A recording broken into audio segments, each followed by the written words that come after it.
another great lineup of communications experts and business leaders. And today we are starting with Victor Fatanmi. I'll read out his profile very quickly.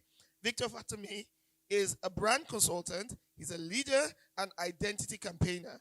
In 2015, he co founded Fourth Canvas, an assembly of Africa's finest brand strategy and design minds.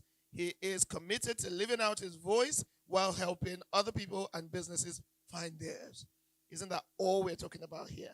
He's currently the Chief Brand Officer, CMO at Mainstack, the no code platform, making it easier for creators to present their best work and sell their best ideas. Please make welcome Victor Fatanmi. Thank you. When I saw the lineup, I felt so much privileged to be a part of this in the first place. So, Tess, I shared you a link. Okay. So, I'm happy to be here because that's the entire point. We spend hours daily getting work done, but just like in my conversation with the MD before this, the most inspiring or fulfilling moments is the opportunity to have these conversations, right? And I'll be sharing from my experience on branding today, which is something that business leaders don't prioritize well enough.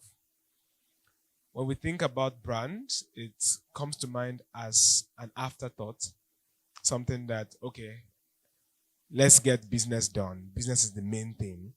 Branding always sounds like one of those things that media people bring to us as one of the other cool, nice to haves. And in fact, in 2023, the brand sometimes can be more important than the business. Even though the brand is non-existent without the business. There is no brand without the business. That's where the business retains its superiority. But in terms of importance, achieving any form of success in this age rests very importantly on the brand. And this is why. I love an illustration I gave in 2019. I've repeated it several times. I was first at Tech Point Build. There's been a major shift. Technology has brought about a huge shift. If you lived on your street in Surulere or Ikoyi or Lagos Island some 40 years ago, and let's say you lived alone, and you lived on fast food, you lived on going to the restaurants, like that's how you fed yourself. The singular restaurant on your street is the one option that you have. So typically the dynamic between the business and its potential customers was one business to about 200 people. The restaurant on your street would have to be a terrible one. You would have to see a fly in your food or something really bad before you start to say, I'm no longer coming here. Now I would walk 2 streets to feed myself.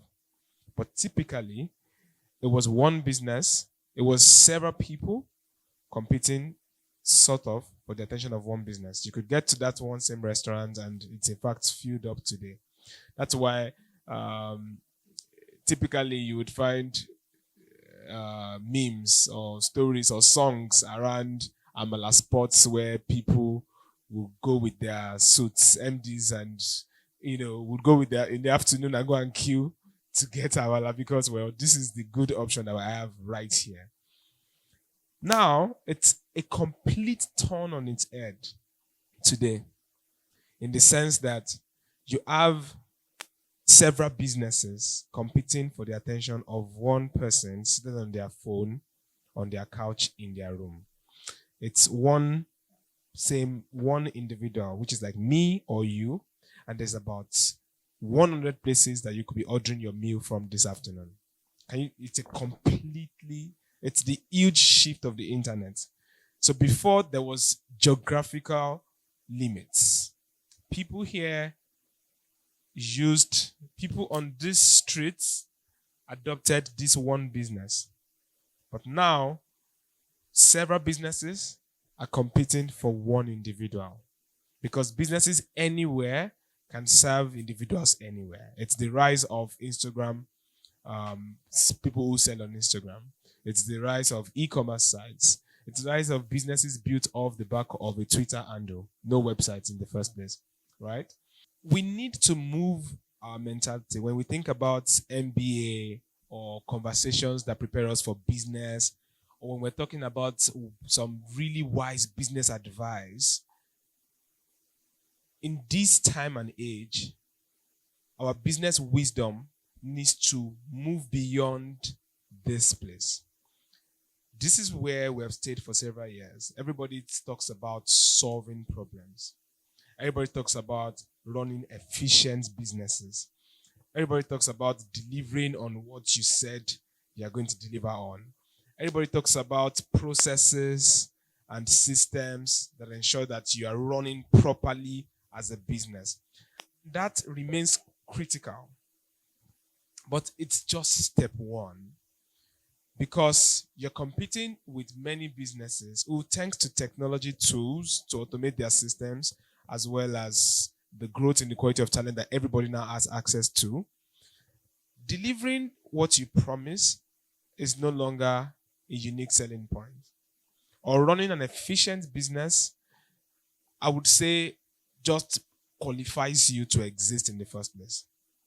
Doing things right, like, okay, this is a business, this is what happens here, we're delivering, this is our process for sale, this is how you order, like getting all of that right just welcomes you on board to participate in this thing called economy. But winning is a different game entirely. And winning, I'm not talking about winning based on pricing war. So the other alternative is that if you're doing it right, you have so many competitors who are doing it right, and then you sit down in your boardroom and say, so what's our advantage? And say, you know what, okay, let's crash these prices. Let's be the cheapest possible compared to our competitors. You know what happens next? Your competitors also sit down on the next board meeting and say, we have to be the cheapest possible in this market. And that's what's happening in the airlines industry at the moment. The airlines industry is not profitable for any of them at the moment, right? Because a lot of pricing war was a huge strategy. You're continuously trying to beat down the price as opposed to increasing the quality of service that you're giving to your customers. And then at the end of the day, you all realize that all of you in the entire industry, none of you is profitable.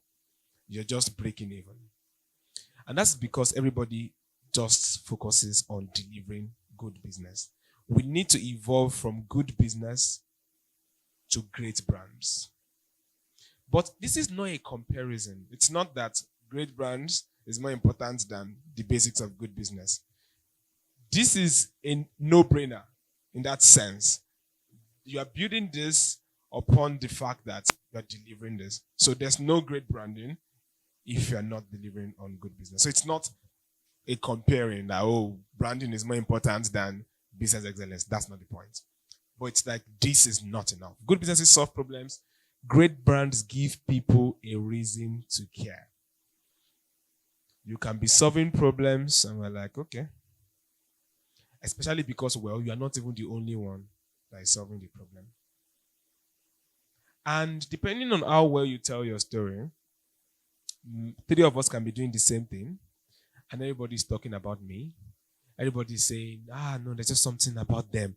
Typically, especially when people say what I just said now, that there's just something about them. If you greet them for that, they can't answer the question. It's like when you are in love. Yeah, it's like when you're in love, and they're like, well, maybe you have one strict mentor, or someone in church, or in your space, or your mentorship space or grooming center or something, and then they're like, why do you really like that guy? And then you're like, there's just something about him. I don't know how to put it. I can't place it. Can we relate? And of course, for guys too, right? Maybe some of your friends are like, what do you see for that babe now? Like, if you get her, if you understand. The truth is, there's no answer. If you grill the person for that, the person does not have anything to say. It's emotional. It's just that maybe the way he or she smiles, or the way they just comport themselves, it has just connected with the person in a way that it's not really factual any longer. But oftentimes, there would be some logical things that are right with that person as well. So the person probably indeed has good behavior, or good money, or good looks, or good reputation. There's something, but when you ask the other person, that's not what they remember. That's the point of the good business. So even though people are going to care about you because of how well you're presenting and telling your story, it wouldn't succeed. That whole emotional connection would not succeed if you're not delivering on that in the first place. So my point is that even though that partner or that your crush, you can't really, you may not be able to point to 1, 2, 3 why you're just so much in love with them. But the truth is, oftentimes there are things that actually they've covered the basics. They've covered the basics. Depending on whatever basics matter to you on a logical level. So this is logical. This is emotional. This is logical. This is emotional. So as we spend time, a lot of business planning energy, figuring this out, business plan now, problem, solution, what's the model? The model of how money comes in. Okay, we'll charge subscriptions. Okay, resources that we need. A typical business plan that you're submitting for an investment. The different things that are inside, right? Sometimes 10 pages, the opportunities and your SWOT analysis, and then yes, all of the different models. Those breakdowns. Imagine doing that level of breakdown for your brand. That's where brand strategy comes in. So there is business strategy and there is brand strategy. Typically, they are complementary because a brand strategy is a part of the overall business success strategy. But the idea is to be able to break down the conversation on brand and say, why do we exist? On the business level, the simple answer to that question is to make profit. That's in an economic standpoint, businesses exist to make profit, right? But on a brand point, why do we exist needs to be connecting to something deeper, something bigger, a purpose that is bigger, right? So it can be parallel, but they're very much connected. You're answering for the business goals, you're answering for the brand goals. So think of the business as exactly what we do. Think of the brand as why anybody should care. So nobody cares that you want to make profit. What do you run? Let's say you run MTN, or let's say you run 83, right? Both of you, those businesses have to make profit. But nobody cares. Like the customers, the clients here, or the users or the customers of any business are not in business with them because that business wants to make profit. Are you guys with me? I'm a business owner. You are my client. You're not my client because you want me to make profits. Do you care about that? It's the service you want. And then if you have to pick between me and Toyosi, and we both deliver the service, then it's something else. Maybe the way I'm communicating to you. Maybe an experience, a way I made you feel. Maybe by just looking at the two of us, maybe by the name that we called ourselves, or by what our website looked like, or by what we said, or by something we did. Maybe you saw me in a partnership with another company that you've worked with before, or you saw a video online of something I was talking about. Now, it's like this conversation I'm having right now from my space. If a potential client sees, if I am strategic about building a story around my thought leadership, then it means that if it contributes to when a client is trying to make a decision between myself and the alternatives, especially in the case where we both deliver good service. It's now a case of when we're humans and we're spoiled with options. And if you remember the way I started this conversation, thanks to internet, the power of technology, we are now more spoiled with options. So we're looking for cues. We're looking for cues to make a decision. Like you said, you want the service. But my answer to you today is that more than one person, you have more than one person who can deliver any service you're looking for. Tell me, any problem. You want to do the interior decor of your office. Anything, just mention any problem you have right now. There's about 100 people within your reach who can deliver it. And branding gets more important in more matured economies. What I said now, I might be wrong in some cases where you have a problem and there's only one person that can deliver it. You have asked people around. That's not a matured economy. oftentimes, and that's what happens. So the more urban you go, so as you move from, say, Akure, that's where I'm from, that's where I schooled, to Lagos, to New York, the majority of the economy goes high, right? The higher, the more mature the economy, the more certain it is that anybody that needs anything has several options waiting and ready to deliver. So the higher you go, the more important branding gets. It's why in this a branding professional will make more money in New York than they would in Lagos. That's because the importance of the work is higher. So if you have a problem today and you have to call 5 people to even get one good service provider, in that case, branding does not play any role because the scarcity is what plays the role. You have a demand. You struggled before you even found someone who can do it. So that's completely logical. This branding has no role to play in that sense. But in a case, it matters more to us if we already acknowledge that there are alternatives to the services we want to deliver. And oftentimes, to be honest, there are probably alternatives, especially thanks to technology. Now,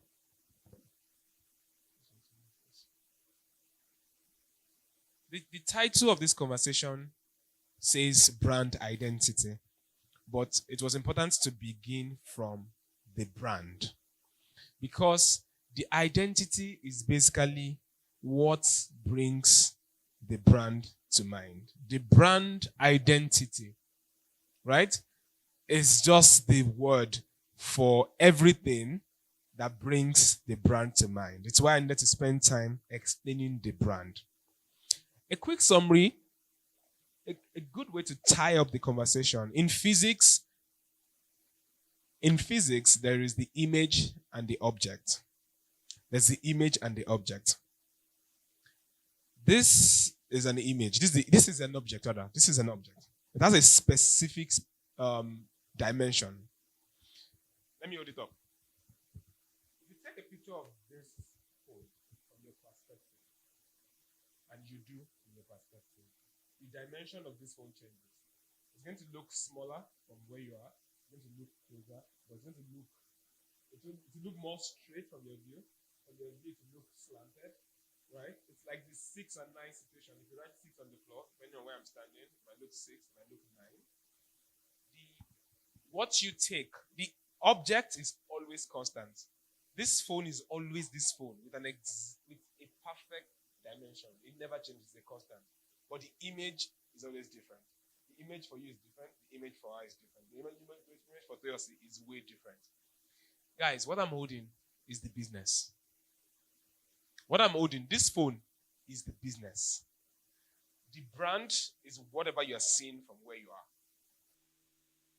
Yeah, I just wanted to capture everything I've been saying. The business, like, there's a fact of what your business is. In terms of the quality of your business or everything, there's a fact to it. But depending on where you stand, then the brand is different. So, how can I start to think about it as a business owner? That I need POC. I want to bring POC here. So that POC has a very good view, vantage point. So that POC has a very good vantage point of my business. I may also say, okay, you know what? No, it should not be too close. Let me put him here because there are some parts of our business I don't want him to see. In that sense, right? Now, some businesses are good, but the perception, which is the brand that people have of them, are not even as great. Have you ever run a business and you see some of your competitors that you know you are better than them? Sometimes where you think you are better than them, maybe you are not right. But in some cases, you know that you are better than them, but they are more celebrated than you are. Anybody's talking about them. And you're like, what is the force? We're delivering better quality than this. Then that means in that case, the image for your business is lower than the reality of your business. Where do you think we should get to? Where should we get to? The peak. What was an example of the peak? Yeah. Right? Now, we might say that I said this is the reality of a business, but people perceive it like this. Let's say this is the business, but it's perceived like this. You might think that the reality should be that let people perceive you the way that you are, right? That's not even enough. People should perceive you higher than the reality. Yeah. There's an illustration I gave 2 weeks ago. If you feel anyway ethical, unethical about it, the fact that, okay, maybe with branding you want to elevate the perception people have of you, I would like to present to you the reality of the world. In fact, not in this. This is not even a case of a sad reality. Human beings is a perfect example. We're all here. Do you know how much time you spent this morning dressing yourself up? Right? Choosing what you want to wear, combing your hair, wearing makeup, or making different choices. So look at all of us, all looking good and carefully selected. But do you know the reality of the human being when you're on your toilet seat? Yes, evening, tired, and on your toilet seat. That's like essentially. But we don't go out that way, do we? We take our time to present ourselves such that when you're out there, in a way, your image is higher than the reality of you in the toilet. And that's still you, but you never go out like that. So the idea is not, in fact, to have your brand be on the same level of your reality. If that was the case, you would take selfies right on the toilet seats and post them on the internet, but you don't. So the idea of our brand should, in fact, be higher than our reality. But that is not to say we would lie. It's just to say that we will tell our stories in a way, we'll carefully select how we tell our stories and present them in a way that in fact elevates how people perceive us. But we will deliver on the good business consistently. So identity is everything I've said so far. As we continue day in, day out to act, not only to build a good business, but to build a good brand, the identity is everything that makes people remember it. So you are a kind person. You are generous. You are friendly. Right? But you have identity when at night I see the shadow of someone walking on the corner of the street. And I can say, "This, what's your name?" And I can say, that's Mr. Wale. Then suddenly everything he has done for me, all the kindness I've seen him do, comes to my mind. But that's because he has a particular walking step. And he's consistent about it. Or let's say he has an afro hairstyle or a particular hairstyle, like my locks, for example, that he consistently wears. Then it means that whether he's a good person or a bad person, whenever I see that thing, I remember his brand. So it's 2 steps. It's being intentional about building a brand, and then being intentional about how many things can people see and will come to mind. And you would need to do something consistently before people start to identify it as you. Now, it's a wide spectrum. That's good. This is the popular part of brand identity. Everybody thinks about the logo. And the logo, in fact, is just one subset of one of these 4 sections. And this is just 4 to save time. This could be 16. The logo is incredibly important. That's not the conversation. But the logo is one element. That set of elements includes colors. That set of elements includes other shapes in your designs. That when I see, a very good example is Airtel. Airtel. Before you see the logo of Airtel, there's a particular red circle that is formless like this. It's like a oval shape. It's in different forms. If you see any ad, you might not even know this. I'm telling you now, but you know it subconsciously. You're just not, because you're not a designer, you don't know what is happening to you in that sense. But when you see any ad that has a red oval shape and there's text on it with a particular font, Airtel comes to your mind, even before you see the logo. Yeah, you may not pay attention, but your subconscious knows. You know whether you're a designer or not. Sometimes people feel like, oh, it's because people are designers. No, the difference between me as a designer or someone with a design background and you is that when I see it, I know what's happening. So it's like an advertising professional. If you are looking at an ad can be affecting you emotionally. But an ad professional just knows what's happening. An ad pro watching an ad knows, okay, this is what this storyteller is doing to influence me like this. So someone who is not an ad professional is still being influenced by that ad, but they can't. So a pro can say, this is what they did there. They did reverse psychology there. You can go into the terms. That's the difference. Because a designer can tell you, oh, that's what they're doing there. You are noticing good design. No matter how much design eye you think you have, or you think, I don't have design eye. No, you are. Design is influencing you. I can just tell, and you can't. That's the difference.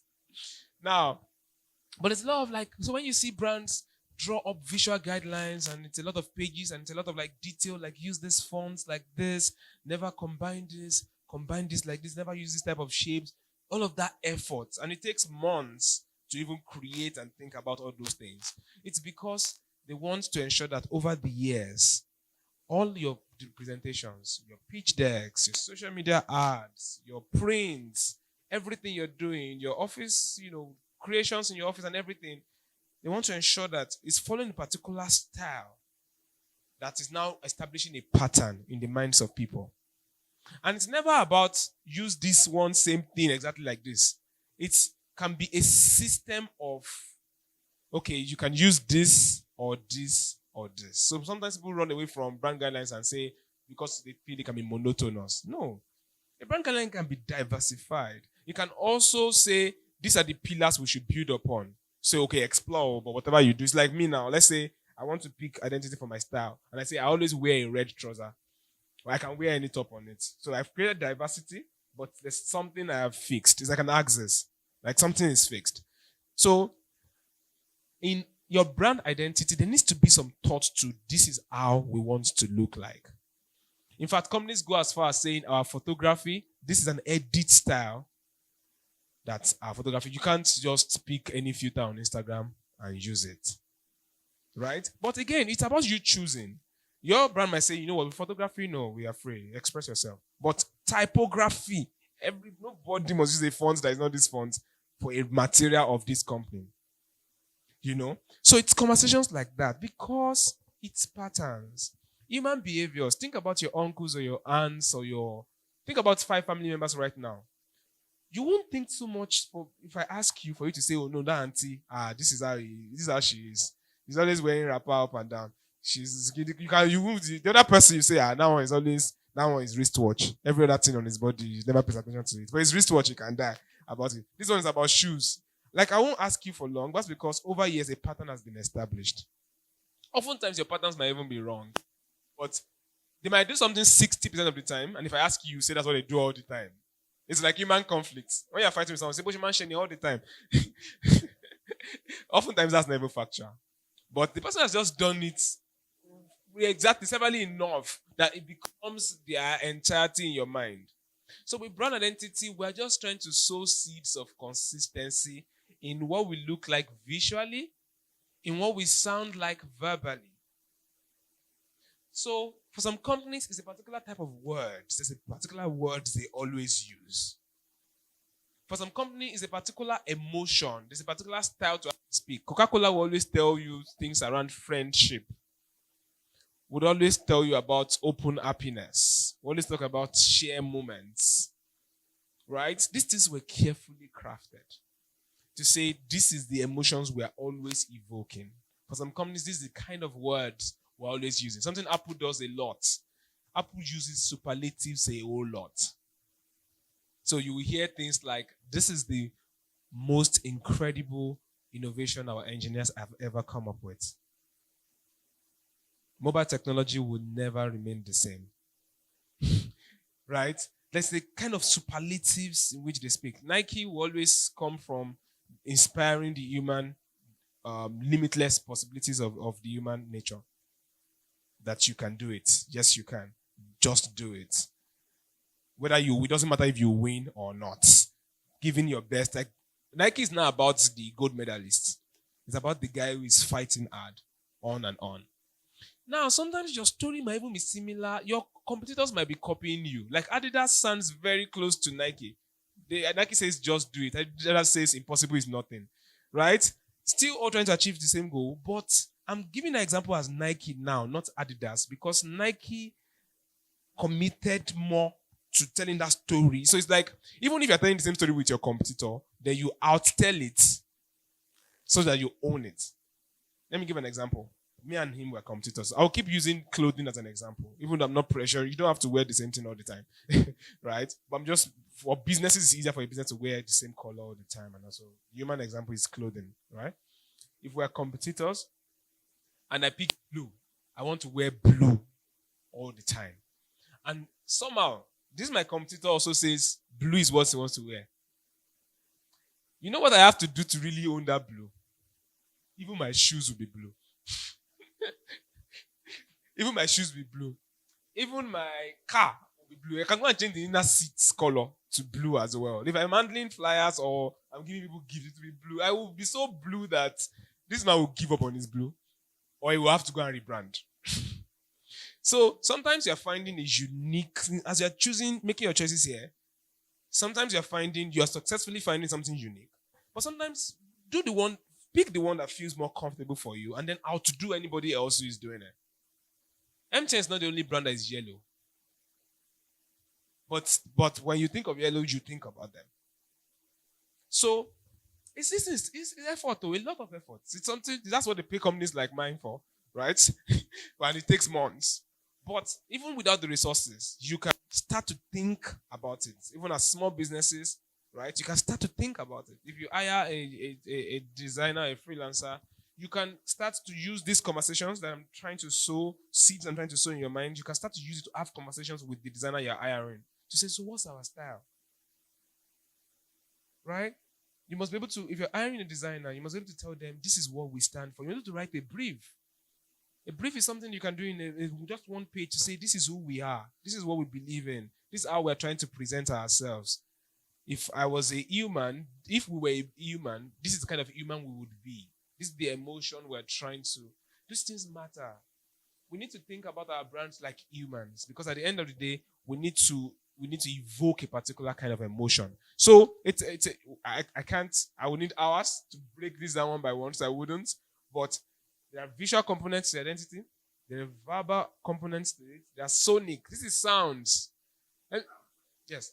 So big brands that decide to retain their brand over decades, why do they make that choice versus some brands will last for like 10 years? I wake up and say, we are rebranding. Can you speak to that?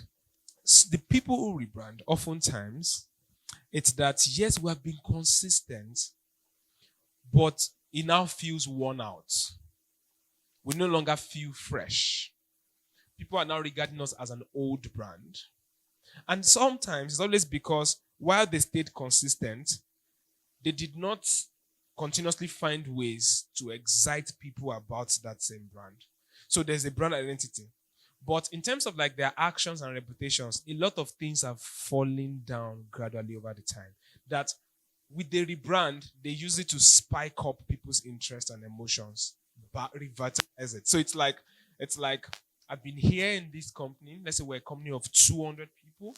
I want to rise to the top. So suddenly I'm trying to also stand out in some way, healthy competition mentally. But for some reason, I've just faded in for the years. I've hardly spoken up or led a project or do anything significantly. And there's this me. I have my identity in the office. I wear a scarf, for example, consistently. So I have my identity, right?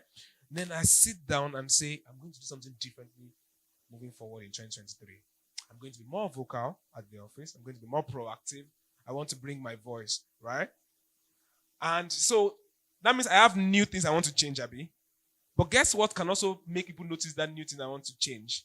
I want to start doing. I change my cap. So oftentimes the rebrand is good when we want to actually re-strategize. We want to change how we act. We want to make some major changes that can literally tell people, guys, pay attention to us. So we introduce that new strategy with a new brand. It's not compulsory. A company can re-strategize and start to act in a completely new way without changing their brand. But a change of the brand signifies to people that something okay. So it's like you've always worn white every day. And then, but you also have a particular behavior. There's a way you are. You decide at the new year that you want to be a new person. There's a new way you want to act. And then you wear black to the office on January 9th. So the first reaction for me is, okay, what's new here? And then when you start to act, indeed, I actually start to see that, oh, abajo. Yorubas will say abajo, okay. Mori no, they didn't wear black. You used to wear white, but she started wearing black. Ah, a lot of things have changed about her. So rebrands, they use it as an opportunity to accompany a particular major change in our acting. For the ones who keep it, it means that they are successfully revitalizing their brand in other ways. And for them, the pros for them is that, the longer the brand has stayed consistently, the stronger it is in the minds of people. So if they can keep keeping it fresh, there might not be a point to change the brand. Sometimes, lastly, a valid reason for them to change the brand might be that if the brand identity or the brand at the beginning was an improvisation, oftentimes it might be. It's like, okay, we're trying to start a business. We didn't necessarily get the professionals to build the brand. Do you understand? So we just, it's okay, it's okay, it's okay, it's okay. And then so we acknowledge that even though we have had this identity of brand for 10 years, when we built it, it's like, this is my style that I've been constant with. I didn't engage a pro stylist to determine it in the first place. So I'm like, okay, you know what? I could as well for once do it right and then stay consistent for the next 10 years. Yeah. So that would be, yeah, thank you. With Sonic, we are all familiar.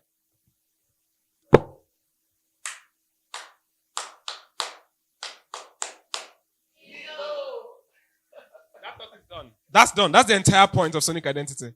When you hear a particular sound, that brand comes to your mind. Oh, let me give you one more example.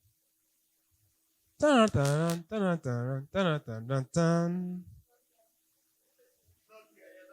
And then there's ah yeah. Dun, dun, dun, dun, dun, dun, dun, dun. Yeah, then MTN has theirs as well. You know, that's Nokia. When MTN has, yeah, yeah. Turn on, yes, yes. Dun, dun, dun, dun, dun. MTN. Everywhere you go, and then there's a voice as well to that. Everywhere you go, it's consistent. So brands, we recently worked with Number. They rebranded from Kudi to Number. We created Sonic identity for them. So anytime you hear their ads or see their ads on DSTV, there's a sound it will end with. It's consistent. But we carefully decided, okay, what's inspired the sounds in the way they're connected with their brand is a lot of work. But these things are influencing you. Have you ever sat down to talk about Sonic identity, but when I clapped, did you not say Milo? Well, have you ever listened to the ad and you're like, oh, that's what they did? Sonic identity. No, because it's my field. So I'm the one that will call it Sonic identity. You don't. But well, now you know. That's why you're in a class like this. Yes.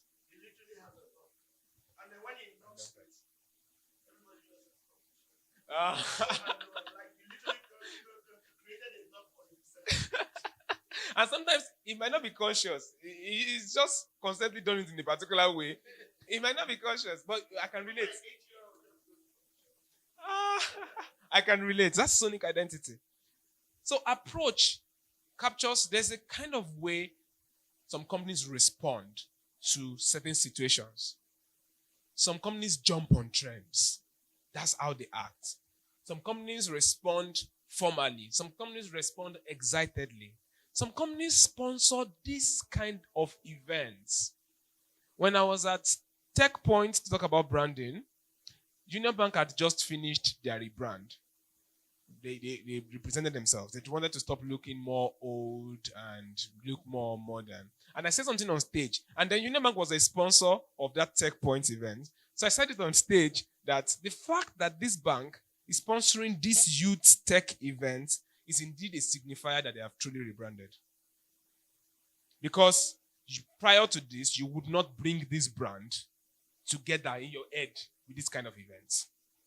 Guess what the brand was doing before then?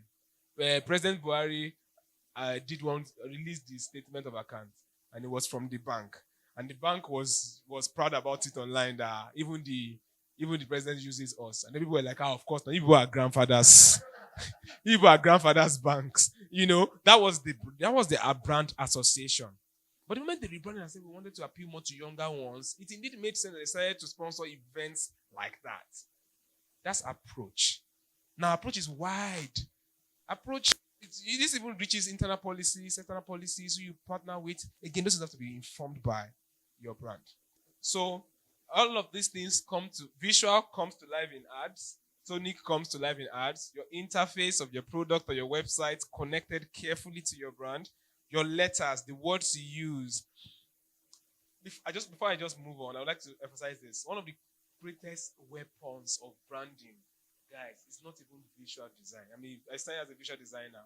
I'm telling you, it's not even visual design. It's not even typography, color, logo matters. I know, but the most important element or tool or weapon of branding, the most important weapon and tool of branding is not even visual design or the shapes or the colors. What is? Can you guess what it is? Words. Words. WORDS. Written and spoken. Written or spoken. Just do it. Everywhere you go. And those ones are like the short taglines. But where done right, that same just do it energy would influence every other thing. Social media captions. Response to a customer in the DM. A press release. Something I saw on your reception at your floor downstairs when I came in. When you delivered the product, a note that you added to it. Words are the number one weapon of branding. The visuals now gives it, visuals now elevate it. There's now, the colors make it, there's now the energy that visuals bring. Words. Carefully crafting how you want to speak as a brand. Because guess what? What do you remember your childhood memories? Is it not something someone told you? Maybe something your dad told you, or something your mom. Of course, you remember pictures of those events. But words stay. They stay. Subconsciously and consciously, the words stay. An encouraging word from a friend 7 years ago, you probably still remember it now. Or an insult. I still remember one abuse from my primary one. I don't know. Sometimes I don't hold on to things now. Why can't I forget that one? I'm like, why don't I forget it? There's this girl in my class, primary one. We just moved from kindergarten to primary one. She said something. I can't forget it today. I'm like, why can't I forget? But it's just interesting. So experience the kind of experience association programs. Let's move on. So in the process for your branding, discovery is the first one. Typically you need, like I said, you need professionals. But if you read up online by yourself and you're still a very small business, you can do versions of these things by yourself. A lot of discovery about, just asking those questions about yourself, who you are, and all of those things. There's a lot of crafting. That's where designing that it is just do it. Our tagline will be creating your logo, So discovery is a very, very, people don't emphasize discovery enough. But you discover, you craft, then you implement. Implement is when you now start to apply the colors and the types and the way you said you will speak now. When you're applying it to build a website for your brand, you are implementing. When you're applying it to design your office, you're implementing. When you're applying it to design what your delivery packages will look like, you're implementing. When you're applying it to create what a social media template will be like, you are implementing. Right? Then express consistently. Now call everybody in the office and say, this is our standards. This is our standards, and you are going to take it seriously. This is our brand manual, and you are going to take it seriously. You are now checking someone's DM. Someone on your company has responded to a customer's complaints in DM. And on a Friday, you're just looking through the DMs and you see a way this person responded. It's not fight, but you're just calling that person in to have the conversation. That, no, you can't speak to a customer like this because this is not how we speak. It's policing. You have to police it like police or Nigerian army, your brand. You need to carry gun and say, no, you can't. You're representing our brand. You can't speak that way. That's expressing consistently and governing. This governing is where policing comes in. There's police there. There's judiciary there. There's House of Reps there. It's a serious business. It's a serious business. And then you evolve. So, despite the fact that we are carrying guns and saying this is our brand manual and all, there's space after 6 months, after a year, not to rebrand totally, but to say, okay, you know what? Let's look at the details of how we're expressing. We can evolve these designs a little, right? We can spice these things up a little. We can change this, review and let it evolve. But per time, have a consistent way in which you're acting. Next one, to yourself. I think I should have 5 minutes. It will take a lot of time for me to break down the ROI, but eventually, on paid media, how much unpaid media are you getting? And it's media. When I say media, I don't know what the better way for me to say it is unpaid promotion. So media is inside it. Because when we say media now, you're thinking directly of media as per press. Yes. But now I'm talking about promotion generally, meaning I'm walking down the stairs and I'm talking with Toyosi and he's asking me about maybe what I'm wearing. And I'm talking about the brand called Silv. And I'm saying, no, those guys are really, really exceptional. There's something about them. And I'm gisting him about Silv. That's not media. That's why I said media does not do justice to it. But that's the promotion. Unpaid, of how much promotion are you getting that you did not pay for, that you did not ask for? That's how you measure how well you are branded. Because if you're well branded, people feel good to associate with you. They're not trying to help you when they talk about you. It feels good to associate with you. One. And then you've created memorable moments with them. You have gone beyond the direct transaction of just delivering a service. And if you get unpaid media, of course, you're getting more. When you compare how much you're spending marketing to the results you are getting, if you have marketing effort that you're not paying for, then you have more results. Then it leads to more revenues and eventually more profits. If you're a well-branded business, even internally, innovation and productivity is increased because again, people feel like we're on to something. There's a purpose for which this brand exists. We're not just trying to make money here. And then that increases the level of productivity that you achieve. And then, of course, productivity internally leads directly to revenue because you're creating better services, and then you're delivering better, higher quality for your customers. So brand directly leads to revenue eventually.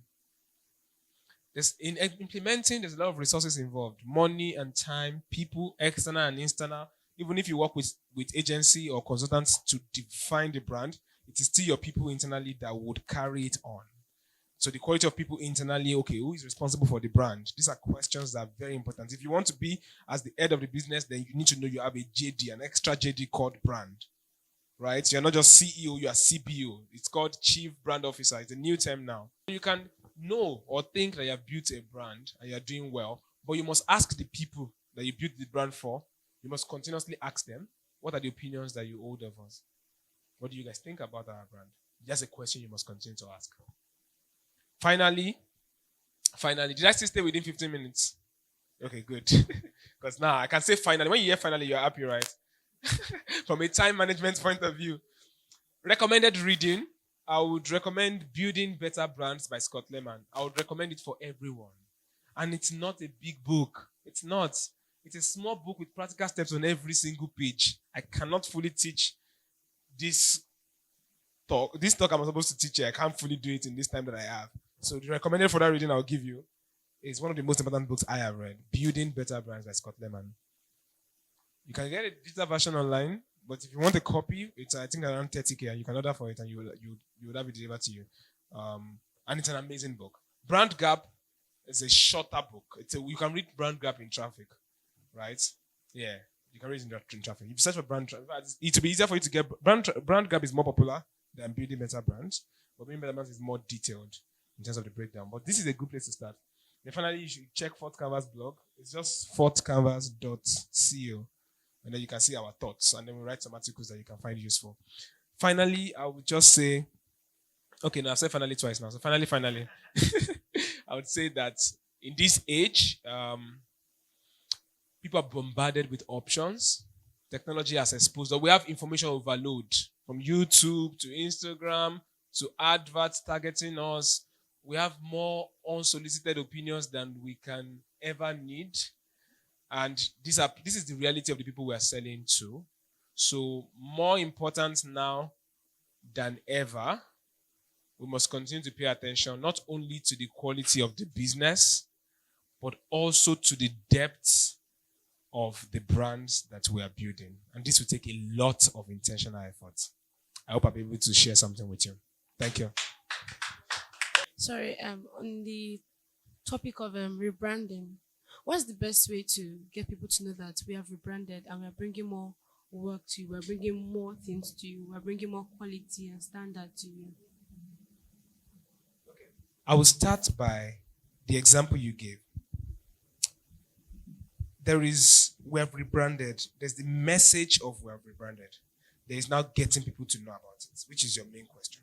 But I want to start with the message because in your question, you gave an example of a message. Did you hear the example? She gave an example. How can we say that we have rebranded and we're bringing more to you? That's what she said. She literally just gave an example of what she could have written as a caption or a press release already. And I want to edit that. When you rebrand, your first message, if you rebranded rightly, your first message cannot be we're bringing more services or more value to you. No. If you rebrand, the need for people is not more products. It's more reason to care. So the first thing I want to edit is that as you word your message of your rebrand, you need to be telling them what is changing ideologically for you as a business. Or what's an ideology you have always held, but your brand did not represent. So the best rebrand messages will go like, we believe that this should be the reality. XXX or XXX should work this way. Or we believe that you shouldn't have to do this. Or a long-standing philosophy for us as a business has always been this. And finally, we're creating a rebrand that properly captures this and our purpose to achieve X, Y, Z.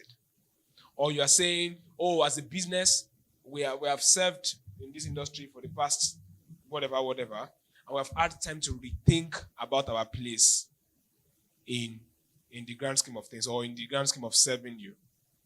And today, moving forward, our business is about doing X, Y, Z. And now we are presenting a new brand that fully represents it. So I'm saying that it's not about more in quantity. So if you're rebranding yourself now, I'm not necessarily wanting you to tell me that, let's say, oh, Victor, let's say we're friends. I'm not necessarily wanting you to tell me that, oh, Victor, you know what, I've changed my ways. You're going to see me more often. What I want to hear is that, Victor, I care more about you now. Or I didn't know you well enough, but I've spent time from afar and I know you more now. And so I'm representing myself to you as a friend. And moving forward, our friendship will be about mutual love or mutual support. Do you understand? Like it's a change in an approach, not necessarily in more. So first, that's the first thing I want to edit, the message itself, the thinking behind the brand. Now, how do you let people know? So first, the most basic and most obvious, but it's incredibly important, is just posting it on social media. Making a simple video that captures the rebrand. Oftentimes, it's good if your video tells a short story. You know, some of these things that you put in your caption, the shortest version of it, if it can make it into a motion video, right? And then you post it. Or if you can have a series or carousel of slides, different visuals, that can scroll through and just get the journey of that rebrand. That accompanied with a well-written caption is a good first place. Then it's good if you make a list of 50 people, right, within your circle. It might include people you've served before, people you've sold to before, and anybody close to media that you know. It's always a critical part of any launch planning is to list the names of human beings. 1, 2, 3, 4, 5, 6, like this. So that the day in which you announce it, you directly, there is you putting something online and waiting for people to say it. And there's you carrying something to people that, hello, Mr. Shegun, we spent the past few weeks, just refining our brand. And I thought to directly share it with you. It would be good to hear your thoughts. If you don't mind if you share as well, but you might not even add that. Sometimes just like, I just thought to share this post with you, announcing our rebrand over the past few weeks. Again, what I was telling you, tell them the motive, the why. Over the past few weeks, we reimagined our, what we were doing, and I thought to share with you. Guys, direct marketing is incredibly important. You put stuff out, but you directly market as well. That's eventually what will now kickstart the first set of organic responses to your public post. Don't just throw something. When you put something online, just waiting for responses, something important to you that you need responses for. It's like you threw something in the ocean. You're just waiting. But there's a difference when you throw something in the ocean, but you will now reach out to some fishes. Wait, I don't drop something, no. I thought I should tell you. So you need to mix, just posting something on the internet and directly, I'm not saying directly harassing people in their DMs that they must go and like it or comment. That's why I'm like, you don't even, if you share something with people one on one, you don't even have to tell them, please, I need you to comment. Maybe if they're your very close friends, maybe. But mostly, you don't even need to tell people, I need your comment or your like. No, just say, I thought to share this with you directly. I thought, okay, we've worked together, or I know you're a well wisher of our brand, and I thought to share with you. You're just inspiring them to take action. Yeah. So that's what I can summarize. If you now have money, get blogs, get it posted on blogs, pay for it. And even sometimes you don't have to pay for blog. You can sometimes just sell a story to a blog and just explain to them why what you're doing matters. And you can get blogs to post it. And then then when you send the direct message as well, add some visuals so that people can have something to go put on their status or put on their story. It's just make it a coordinated effort. Think through all the different sites. Okay, I'm a post. Okay, we'll reach out to this person. 50 people, 100 people. Okay, we'll also reach out to this journalist. Just think through it. Have a plan. Draw up a Notion document or a Google Docs and plan it. Yeah, that will be my shots. Recording in progress.